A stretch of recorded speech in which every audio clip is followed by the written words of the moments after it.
A kitten doubles in size in her first few weeks. By 6 months, she's built almost every permanent structure she will ever have. Her skeleton, her heart muscle, her retinas, her immune system, all of it assembled out of whatever is in that bowl. And there's one sentence on the back of the bag that tells you whether anyone ever actually fed that food to a kitten or whether they just added up the numbers on a spreadsheet and printed the bag. Most brands do the spreadsheet.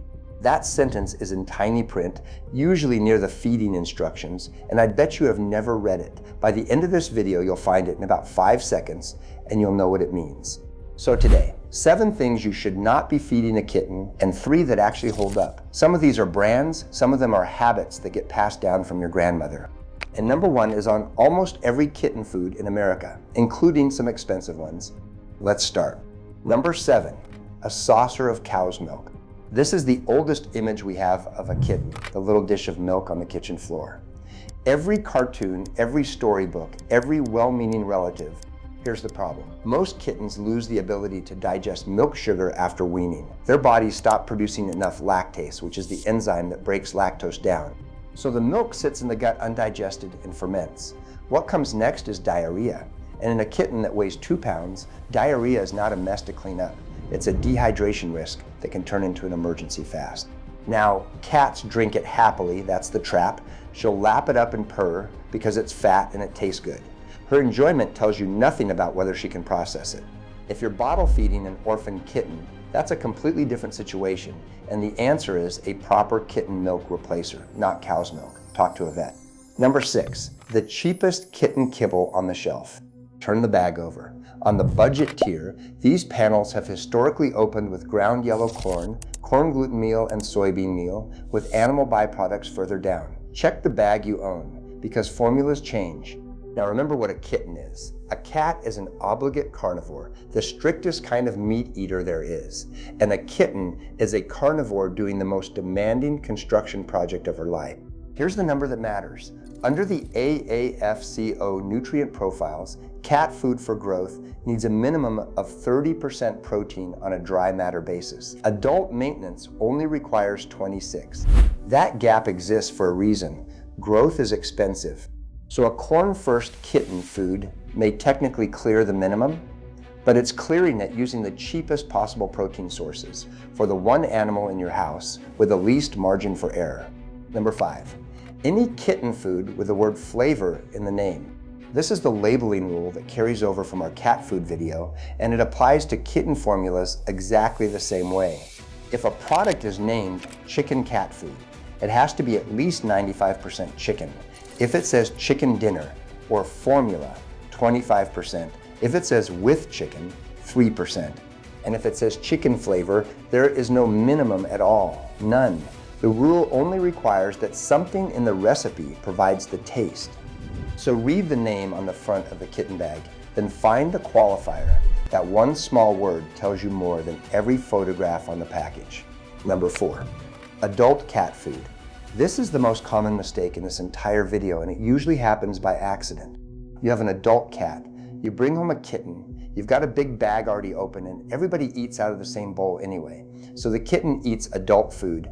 Here's what's actually happening. That adult bag is very likely formulated to the adult maintenance profile, lower protein minimum, different calcium and phosphorus targets, not built for growth. And this is the part that should make you go look right now. The bag will tell you which one it is. There's a statement, usually in small print, that names the life stage. If it says adult maintenance, that food is not designed for a growing kitten. Now the good news, and this is where a lot of videos get it backwards. If the bag says all life stages, that food is formulated to the growth and reproduction profile, the stricter one. All life stages is legitimate for a kitten.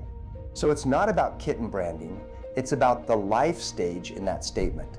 A plain looking all life stages food can be entirely appropriate, and a bag covered in kitten photos still has to say growth or all life stages for it to count.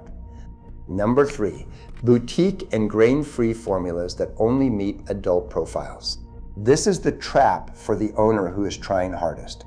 You go past the budget shelf, you pick the small batch brand, the grain-free one, the one with the nice matte packaging and the ancestral wolf language. You spend more because you care. And then the statement on the back says adult maintenance. That happens more than you'd think, because feeding trials and growth formulation are expensive, and small brands often certify only for adult maintenance. Nothing about that is illegal. The packaging never lies to you. It just doesn't shout. So the premium price bought you a nicer story. It did not necessarily buy your kitten a growth formula. This is the whole reason we do the label test at the end of this video. Price tells you nothing here. The statement tells you everything. Number 2, raw kitten food. I need to be careful and current with this one because it's live right now. Over the past several months, multiple raw pet food brands have been recalled after testing positive for H5N1, bird flu. And this isn't theoretical. In Washington, a house cat ate contaminated raw food and died. In San Francisco, another cat was euthanized after eating a recalled product, and lab testing found the same strain of the virus in both the cat and the food. Now apply that to a kitten specifically.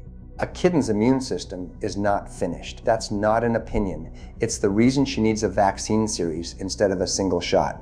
Maternal antibodies fade. Her own defenses are still coming online, and there's a window where she's genuinely vulnerable, which means every pathogen argument about raw food gets sharper when the animal eating it is 8 weeks old. Salmonella, Listeria, and now in this specific moment, avian influenza. I'm not here to litigate raw feeding for adult cats. That's a longer conversation. But feeding raw to a kitten during an active H5N1 situation when the FDA is naming brands is a risk with no upside I can justify. Number 1, the words formulated to meat. Here it is, the sentence I promised you at the start. Every complete cat food has to prove it's nutritionally adequate, and there are 2 completely different ways to do that.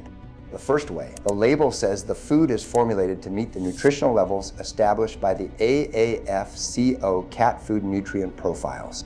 That means a laboratory analysis or a calculation showed the numbers add up on paper. The second way, the label says animal feeding tests using AAFCO procedures substantiate that this food provides complete and balanced nutrition. That means they actually fed it to cats and monitored what happened. And for growth, that trial is serious. The protocol runs through gestation, through lactation, and through at least 10 weeks of kitten growth, with animals monitored the whole way. Now here's why that distinction matters more for a kitten than for anything else you'll ever buy her. A spreadsheet can tell you a nutrient is present. It cannot tell you whether her body can absorb it. Digestibility and bioavailability are real. They vary by ingredient and by processing, and the only way to find out is to feed the food to an actual animal and measure the result. Adult cats have slack. A kitten building a skeleton and a retina does not. And most brands use the formulated route, not because they're villains, but because feeding trials cost real money and take months. The calculated route is legal, common, and much cheaper. So the most expensive looking bag in the store and the cheapest one might be standing on exactly the same evidence. And that sentence in small print on the back is the only place you'll find out. So what should you actually feed her? Number 3, any kitten food carrying the AAFCO feeding trial statement for growth. Not the brand, the statement. Look for animal feeding tests using AAFCO procedures. If it says that, and it says growth or all life stages, somebody fed this food to real kittens and watched them grow on it. Number 2, Royal Canin Kitten, veterinary nutritionists on staff, feeding trials rather than paper formulation, company-owned plants, and a US recall record that has stayed remarkably clean for years. And I'll give you the one blemish myself, because that's the standard I hold everyone to on this channel. In April 2007, during the worst crisis this industry has ever had, Royal Canin USA recalled products after contaminated rice protein reached its supply chain. That happened. They pulled it, dropped the ingredient, and the 19 years since are the actual evidence. Number 1, Purina Pro Plan Kitten, named proteins. AAFCO feeding trials, meaning real kittens raised on the food under monitoring. PhD nutritionists and veterinarians on staff, company-owned manufacturing. And yes, Purina appears on the avoid side of nearly every video I make, because Friskies and Kitten Caboodle are Purina too. That's the thesis. Companies don't have records, products do. The same corporation that won't tell you which species is in a Friskies will document nearly everything about this one.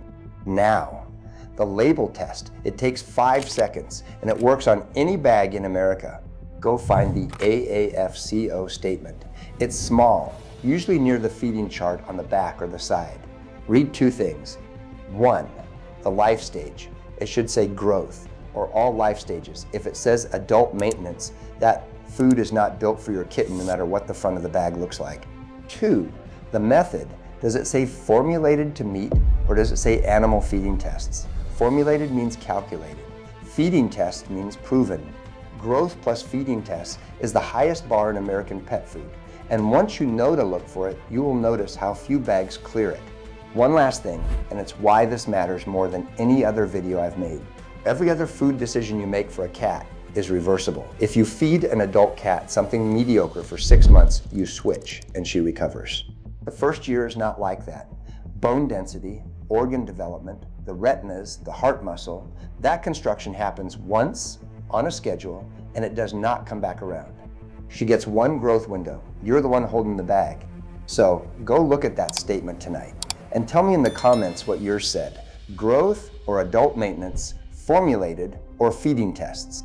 I want to know how many of you find out you've been feeding a spreadsheet.